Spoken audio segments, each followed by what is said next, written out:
Hi everyone, Hothany Nuts Tano here, the internet's busiest music nerd, and it's time for a review of this new Muse album, The Wow Signal. Here we have the newest and 10th full-length album from English rockers Muse, who at this point have been on a years-long run of glorious, epic, over-budget blunders that increasingly feel like I am awaiting like a new Marvel movie with each new album release. Now, in a way, I suppose this is the direction the band's compass was always kind of like pointing in to some degree. Because as great as Origin of Symmetry as well as Absolution are, what are these projects if not an embrace of theatrical rock excess? Of course, Muse was not the only celebrated band to be doing something along these lines back in the early and mid-2000s. Certainly the Mars Volta were no strangers to revitalizing soaring vocals and proggy guitar licks in a kind of new and edgy way. But Muse was definitely the only band that sounded like Radiohead had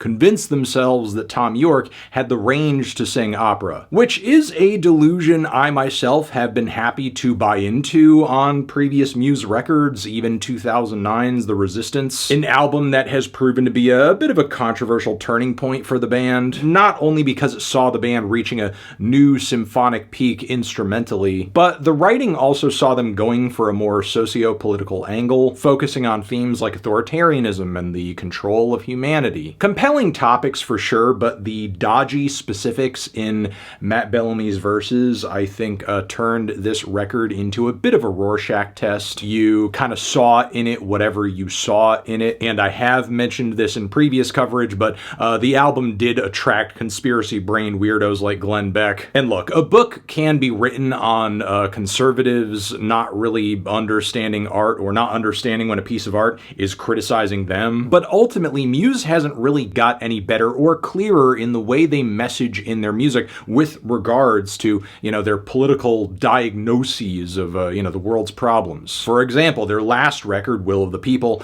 came out back in 2022, and this project saw them leaning harder than ever into these political themes. And given the dire times this record was released in, I don't know if there was ever a point in the band's career where it was more important for them to get it right in terms of what they were addressing or trying to communicate. Cause it's one thing to be musing about MK Ultra a year into the Obama administration. It's another to be making clueless and lazy allusions to masks and liberation as QAnon freaks were dominating a great deal of the discourse around the COVID pandemic. So with all of that being said, given how long and how hard Muse has been going in this direction for one album after another, I went into The Wow Signal with very low expectations. Basically just looking to survive another helping of bloated, pompous pop prog penned with the sort of,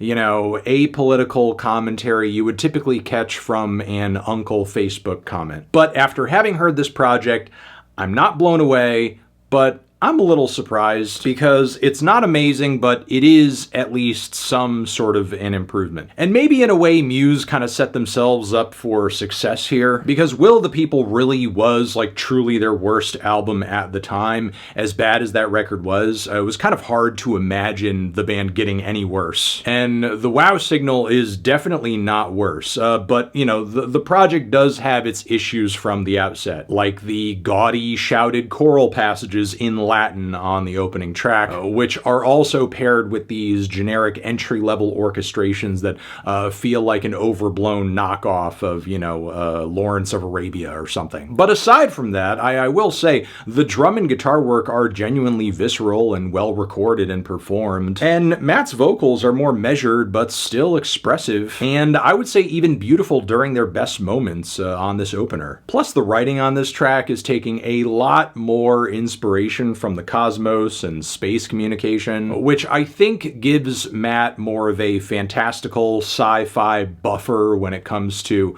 some of the writing and messaging here. There's less concern about the accuracy with which he is describing certain things because he's not trying to pull inspiration directly from the material reality that we're all living. Again, it's not a track I love, but it's a move in the right direction for sure. The following Night Shift Superstar lightens things up even more and feels almost almost like the band once again making nods to electro house music and electro pop, like back on their 2018 album Simulation Theory. Now, would I rather listen to Daft Punk or any number of artists who kind of pioneered this genre and made it what it is? Yes. But this track is still respectable compared to other attempts Muse has made in the past to do something similar. And you can't ignore the snappy chorus on this track, along with this kind of snarling, stuttering bass line that would be a standout in any DJ set. Plus, additional points for, kind of keeping the lyrics intergalactic as well, building up this main theme of the record. Then Shimmering Scars is a very slow, heavy alt-metal ballad, a little Linkin Park coded, and not going to be for everyone, for sure. But the track does feature a burning, powerful instrumental bridge, and not stellar, but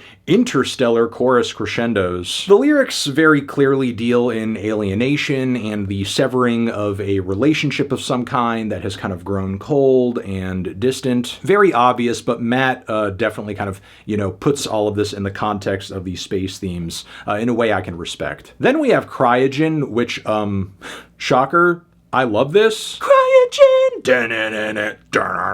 Sure, maybe in a way this song is a lot of hemming and hawing over a woman who is essentially kind of categorized as an ice queen. Ooh. But the falsetto choruses and searing guitar leads all over this track make for a great combo. And dare I say, this song even feels kind of a little bit like classic Muse. Be With You is a very on-the-nose but impassioned attempt at creating something that feels akin to a religious experience, with Bellamy crooning about finding a higher power, which is, of course, set against these droning organs, a melody that feels like we're kind of turning our hymnals to page 23. The issue, though, ultimately is this gummy aspirational dance beat that introduces itself almost randomly and feels like a leftover from that terrible Coldplay album that was like an alien orgy rave. It just kind of gives the song a rancid feeling that sadly this epic rock solo and lyrics of love and devotion that follow this moment just don't wash away. Hexagons for me is another highlight. It's a bit of sequencer rock with grandiose strings and driving arpeggios, which all create the perfect foundation for Matt Bellamy to do his thing vocally. And to my surprise, lyrically, this song might be one of the most lucid pieces of social commentary the band has put out in a long, long time. The track almost has a fatalistic view of the future and feels like a continuation of the band's narrative voice when it comes to the ways in which they have written about rebellion and revolution in the past, talking about love's connection to rebellion and revolution as a concept. But now their views have shifted on that as they talk about this rebellion being mass-produced and sold back to us, kind of failing in its mission ultimately. And yeah, that's a pretty dark and hopeless framing, but there certainly is a point to the idea of, the internet and various social and news platforms essentially commodifying the anguish and dissatisfaction that many people have with the status quo. After this, unfortunately, I do think the record starts to take a bit of a nosedive. The riffs and writing on the sickness in You and I feels more or less like a Will of the People leftover. Really the most difficult song to stomach on the record musically and aesthetically. The guitars are just so chunky and corny and boring and basic. And unfortunately, this is not the only song on the record that kind of goes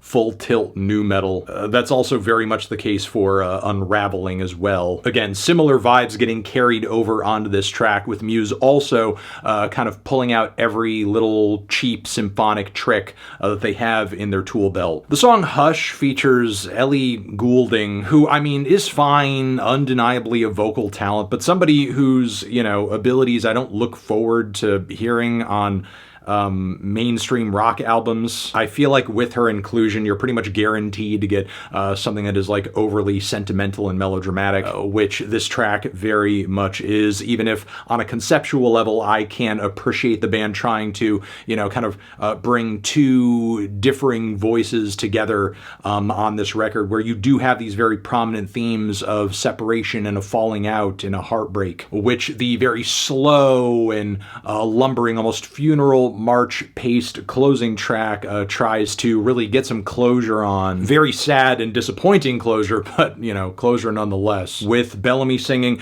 "Orbit slow as her soul decays, like space debris she will drift away." And believe me, I do appreciate the band putting in the effort to actually put an ending on this concept and this story they have attempted to tell across this track list. But after all is said and done, I can't help but feel like the idea of, you know, this love and the way it ties into these space themes, and how there are also, you know, these bits of commentary when it comes to the state of humanity and power. It's all very vastly underexplored in terms of its full potential. Still, though, I think Muse have put at least a few more catchier tracks on here than they have been in recent years on average with their past several albums, so there's at least that. And again, I will readily acknowledge this is a better listen than Will of the People, and maybe at least for now that's enough. I'm feeling a strong 4